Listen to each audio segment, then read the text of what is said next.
Her death was one of New Mexico's worst child abuse cases, so bad that police officers cried, and the DA was left speechless. Have you ever wondered what true evil looks like when it hides in plain sight? What if I told you that one of the most horrifying crimes in modern history happened to a baby, not even 6 months old, and it wasn't at the hands of a stranger, but by the very people who were supposed to love her? Before we continue, if this is your first time here, welcome. We'd love to know where you're watching from. Feel free to share in the comments. And to our amazing community, especially those of you who return week after week to seek justice and raise awareness, you are the reason this channel exists. Every share, every comment, every like is a voice for the voiceless. From the bottom of my heart, thank you. If you believe these stories matter, please don't forget to subscribe and tap the notification bell so you won't miss what comes next. Because what happens in this case doesn't just haunt us, it reminds us why these stories must be told carefully, respectfully, and with purpose. It was the middle of summer in Las Cruces, New Mexico. The heat clung to the air, heavy and still, as most families sought shelter indoors. Somewhere, in a small mobile home, a 5-month-old baby girl named Brianna Lopez should have been safe in the arms of her parents. She should have been sleeping peacefully in her crib, dreaming baby dreams. Instead, behind closed doors, a nightmare was unfolding, one that would end her life and shock the entire nation.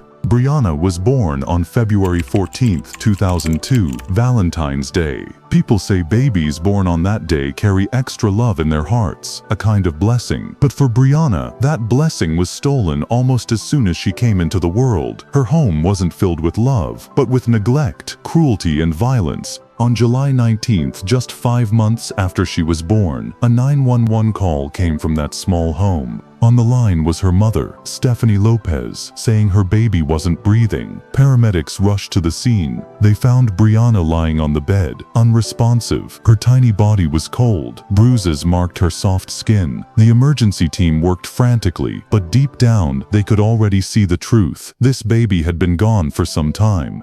At the hospital, doctors tried everything they could, but nothing brought her back.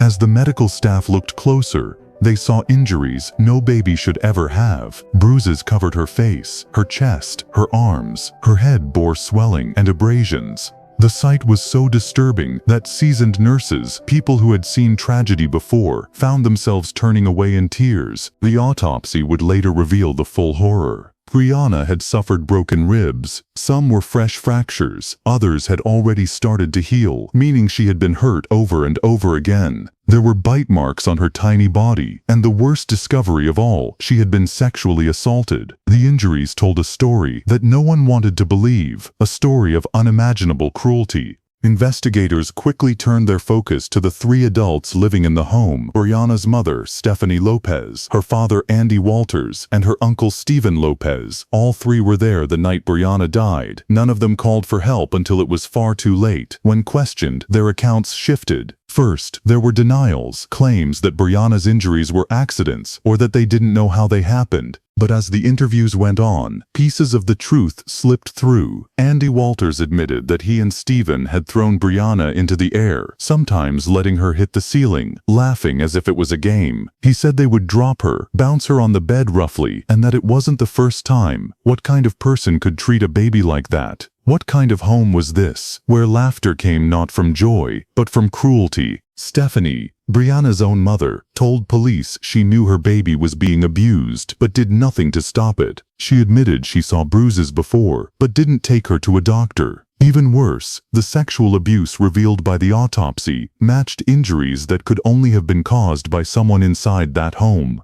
The police now had the grim task of piecing together Brianna's last hours. They worked through every detail, the timeline, the injuries, the statements, and each fact only made the case more disturbing. Neighbors would later say they never heard a baby cry from that home, not once, and that in itself was chilling. News of Brianna's death spread quickly through Las Cruces. Reporters struggled to share the details without breaking down.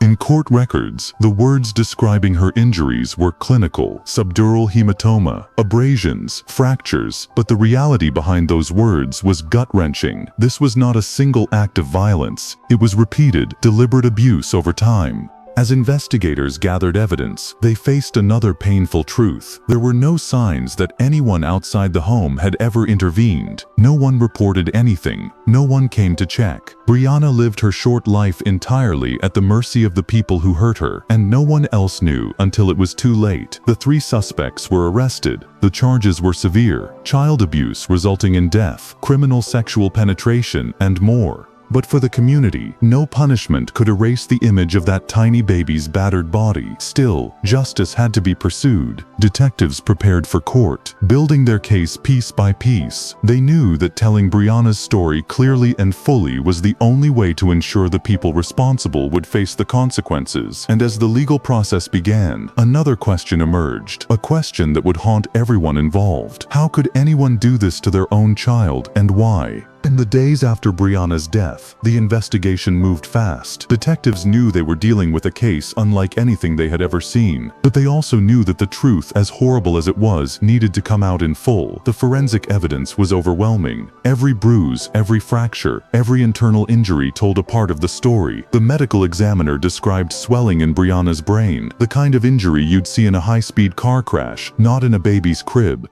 There was bleeding in her eyes, signs of violent shaking, and then there were the bite marks, human bite marks. These were not random injuries, they were intentional. Detectives questioned Andy Walters, Brianna's father. Again, this time, his tone shifted. Gone was the casual denial. In its place was something colder, almost detached. He admitted he and Stephen Lopez, Brianna's uncle, would play with the baby by tossing her in the air. Sometimes she hit the ceiling. Sometimes they dropped her onto the bed. They thought it was funny, but what Andy didn't explain, what he couldn't explain, was the sexual abuse. When faced with the autopsy findings, he denied touching her in that way. Stephen denied it too, but the injuries were undeniable. The abuse was real, and it had happened in that home. Stephanie Lopez, Brianna's mother, was no innocent bystander. She told investigators she had seen bruises before. She knew her baby had been hurt. She knew something was wrong, but she never took her to the hospital, never called for help. When asked why, her answers were chillingly empty. "I didn't want to get in trouble." The district attorney called this case the ultimate betrayal. Not only had Brianna been denied love and care, she had been denied basic protection from the very people who should have kept her safe. The public was furious. News stations ran the story with as much sensitivity as they could, but even the briefest descriptions of Brianna's injuries left viewers shaken.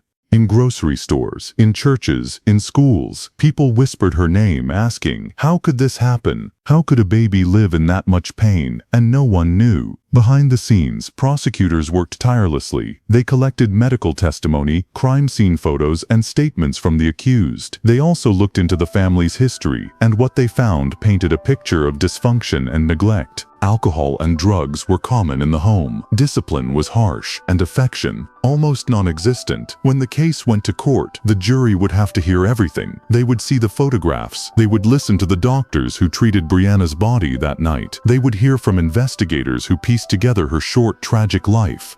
Andy Walters was charged with child abuse, resulting in death, and criminal sexual penetration. Stephen Lopez faced similar charges, with a focus on the physical and sexual abuse. Stephanie Lopez was charged with negligent child abuse, resulting in death. During the trial, prosecutors showed the jury how Brianna's injuries lined up with the defendant's statements. The games Andy and Stephen described weren't games at all. They were acts of violence. The bruises on Brianna's head matched the story of her hitting the ceiling. The rib fractures were consistent with being squeezed or struck. The internal injuries confirmed the sexual assault. The defense tried to cast doubt. They suggested the injuries could have come from falls, or that the exact timing of the sexual abuse couldn't be proven. But the jury could see the pattern. They could see that this wasn't one accident. It was a cycle of abuse that lasted for months. As the verdicts came down, the courtroom was tense. Andy Walters was found guilty and sentenced to 63 years in prison. Stephen Lopez was sentenced to 57 years. Stephanie Lopez was sentenced to 27 years. But her sentence would later become one of the most controversial parts of this case. For many in the community, even these long sentences felt like they weren't enough, because no amount of prison time could undo what had been done to Brianna.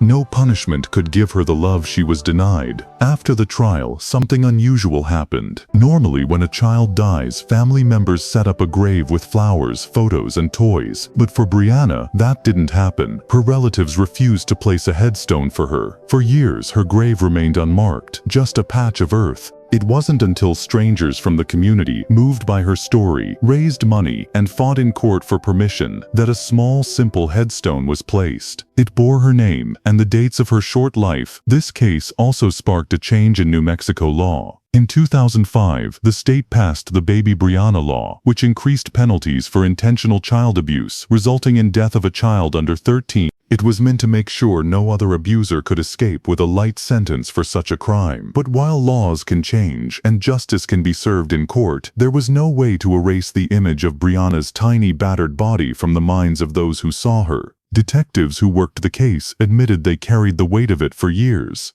Some still have trouble talking about it. Even now, decades later, people still visit her grave. They leave flowers, they leave stuffed animals. Some come just to say they're sorry for what she endured, sorry no one saved her in time. And while the 3 people responsible for her suffering sit in prison, one of them, Stephanie Lopez, would one day walk free. Her release would reopen old wounds and spark new outrage, because the question remained, should a mother who stood by and let this happen ever be allowed to live a normal life again? Stephanie Lopez walked into prison in 2003, wearing the label of a convicted child abuser. She had been sentenced to 27 years for negligent child abuse, resulting in death, a sentence that many in the courtroom felt was already too lenient. For more than a decade, she served her time out of the public eye. Inside the prison walls, she was just another inmate. But outside, in Las Cruces, her name was never forgotten. Anytime a child abuse case made headlines, people in the community remembered Baby Brianna. They remembered the horror, and they remembered Stephanie. Then, in 2016, word spread. Stephanie Lopez was being released. She had served just over 13 years, not even half of her sentence. The reason was simple. Under New Mexico law, she was eligible for early release due to good behavior and credit for time served before trial. When the news broke, it felt like a gut punch to the people who had fought for justice. Talk radio stations lit up with callers expressing disbelief. Social media flooded with posts demanding answers. How can the woman who let this happen walk free? One commenter wrote, "She should never see the outside of those prison walls." Reporters waited outside the prison gates. The day she was released, she didn't speak to them. She slipped quietly into a vehicle and was gone. Her exact whereabouts after release were kept private, officially for her safety, but also because authorities knew the depth of public anger. For those who had followed the case from the beginning, Stephanie's freedom felt like a betrayal. They couldn't forget that she had admitted knowing Brianna was being abused and doing nothing. To them, good behavior in prison didn't erase the worst kind of bad behavior in the outside world, failing to protect your own child. The outrage didn't stop at her release. Rumors began to circulate that Stephanie had changed her name and moved out of state. Some believed she was trying to start over, as if nothing had happened. But her past was not something the public was willing to forgive or forget. Meanwhile, Andy Walters and Stephen Lopez remained behind bars, their sentences far longer. Walters, the father, would be in his late 70s before he could even hope to walk free if he ever did. Stephen Lopez faced a similar reality. The two men had years, even decades of prison time ahead. But Stephanie, she was already free, walking among people who could never look at her without thinking of Brianna. The community's grief for Brianna had turned into a kind of guardianship of her memory. In the years after her death, strangers not family became the keepers of her legacy. They visited her grave, now marked with a small headstone. They placed flowers, teddy bears, even birthday balloons every February 14th. They made sure she was not forgotten. One man, deeply moved by the case, began visiting the grave regularly. He never knew Brianna, but he felt a responsibility to honor her. Others joined him, sometimes gathering in small groups to share prayers and stories about how the case had changed their lives. In Las Cruces, the Baby Brianna law remained a symbol of that change. It stood as a reminder that the justice system had to treat crimes against children with the utmost seriousness. It meant harsher penalties for those convicted of intentional child abuse, resulting in death for victims under the age of 13. But no law could bring Brianna back. For many people, the hardest part to accept was that her suffering went unnoticed until it was too late. There had been no reports to child services, no neighbor who heard cries, no doctor visits for unexplained bruises. It was as if Brianna had lived her entire short life, invisible to the world. That invisibility is what fueled the community's determination to remember her. People began organizing candlelight vigils on the anniversary of her death. They spoke openly about the need to watch out for signs of abuse in their own neighborhoods. Teachers and daycare workers in the area were reminded to always trust their instincts and report anything suspicious.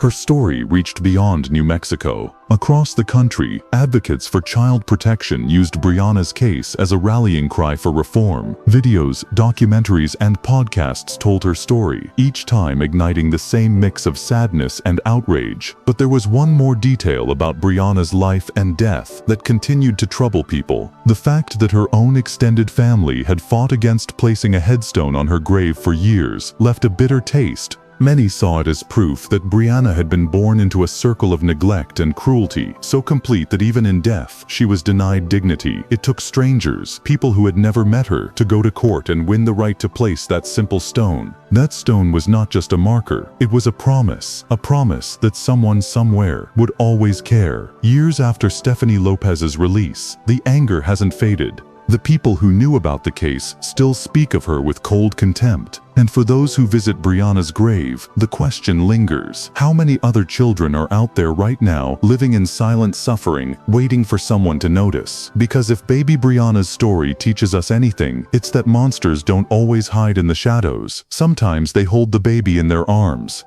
Brianna Lopez never had a chance to grow up. She never got to take her first steps, say her first words, or feel the safety of loving arms. Her entire life fit into 153 days, each one marked by neglect and pain. But in the years since her death, something remarkable has happened. Brianna's story, as unbearable as it is to hear, has become a light for others. People who never knew her now carry her memory like a responsibility. They speak her name in classrooms, in training sessions for social workers, and in homes where parents are reminded to protect, not harm. Child abuse prevention programs in New Mexico and beyond often mention Brianna's case. Her story is used to teach law enforcement officers how to recognize the warning signs that a child might be in danger. Medical professionals learn to look twice when injuries don't match the explanations given. And neighbors, ordinary people, are reminded that if something feels wrong, it's better to speak up than to stay silent. The baby Brianna law still stands, a permanent part of New Mexico's criminal code. It's a piece of legislation written in her memory, ensuring that anyone who kills a child under 13 through intentional abuse faces the harshest possible punishment.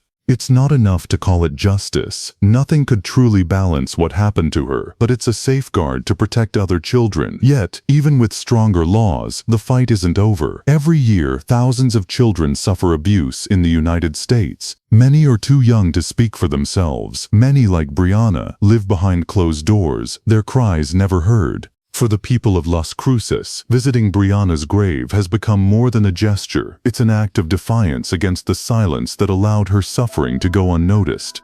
On her birthdays, strangers leave pink and white flowers.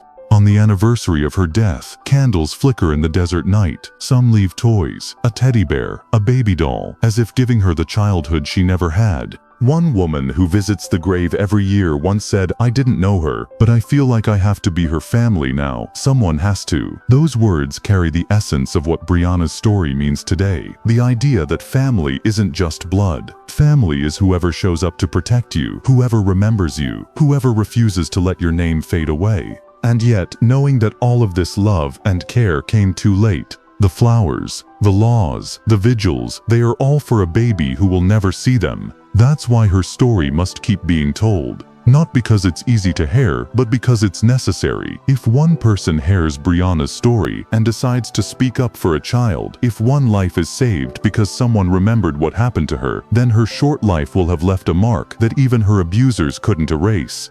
We have to ask ourselves, how many other Briannas are out there right now? Children whose pain is hidden, whose smiles mask fear, whose bruises are explained away. And more importantly, are we willing to notice them? Are we willing to act? Her story is a reminder that monsters can live inside the walls we think are safe. That evil doesn't always look like the stranger on the street. Sometimes it looks like family. Brianna's life was stolen, but her memory doesn't belong to the people who hurt her. It belongs to all of us now, to keep, to honor, and to use as fuel to protect other children.